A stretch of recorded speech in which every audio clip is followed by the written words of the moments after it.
Good morning, students. Today we will be continuing the lesson Julius Caesar. Let's start today from page number 42. You can look over here, page 42. I'm going to read it out. Decius went on to say, I have heard that people have decided to give this day a crown to Caesar. If you send them word that you can't come, their minds may change. Besides, they may make fun of you and say, "Must we wait until Caesar's wife has better dreams?" If Caesar hides himself, will they not whisper, "See, Caesar is afraid"? Caesar turned to his wife and said, How foolish do your fears seem now, California. I'm ashamed that I gave way to them. Wrapping his cloak about him, he went out with Decius to the capital. Caesar did not know that his enemies were all around him at the capital. One after another, they made some excuse to come up to speak to him until they all stood beside him. Then Casca drew his sword and drove his weapon deep into Caesar's back. The others quickly followed, and last of all came Brutus. When Caesar saw that even his dearest friend was against him, he cried out in despair, You too, Brutus! Then fell Caesar, and he fell dying on the ground. The killing of the Caesar took the Roman people completely by surprise, and there was fear and confusion among them all. It was Brutus who reassured the people after taking control of the situation. At Caesar's funeral, Brutus addressed the frightened people thus: O Romans and countrymen, he began, you now may hear my explanation why Brutus rose against Caesar. This is my answer. Not that I loved Caesar less, but that I loved Rome more.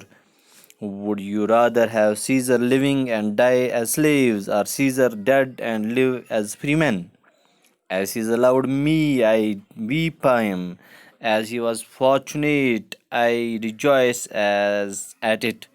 And he was brave, I honor him. But as he was ambitious, I killed him.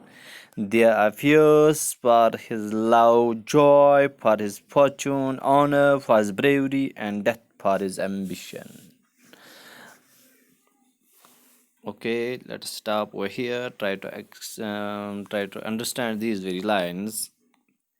In this very paragraph, or in this page, one comes to know that when these Decius and other people try to persuade Caesar to come to the capital, finally he was successful in convincing Caesar that it is nothing wrong to come to the capital. These are just dreams. Roman people will prosper in his rule, and etc. etc. And finally, he turned to his wife that it was foolish hearing your these foolish things, dreams, and all together that.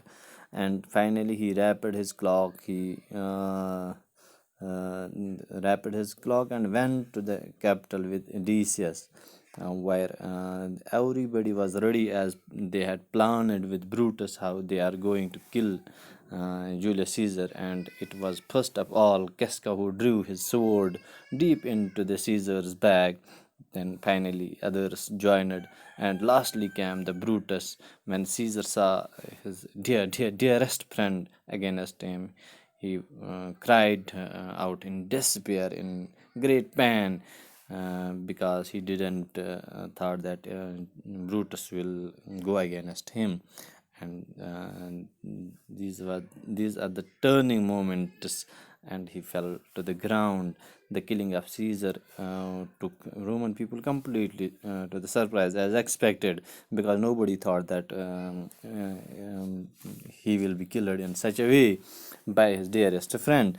And then finally Brutus tried to persuade the masses, the common people, He addressed them why he killed Brutus. He said that he loved Brutus. His bravery was extraordinary. His skills were extraordinary, but he has ambition to become the king and make the people his slaves. So, according to Brutus, he loved Rome more than the Caesar.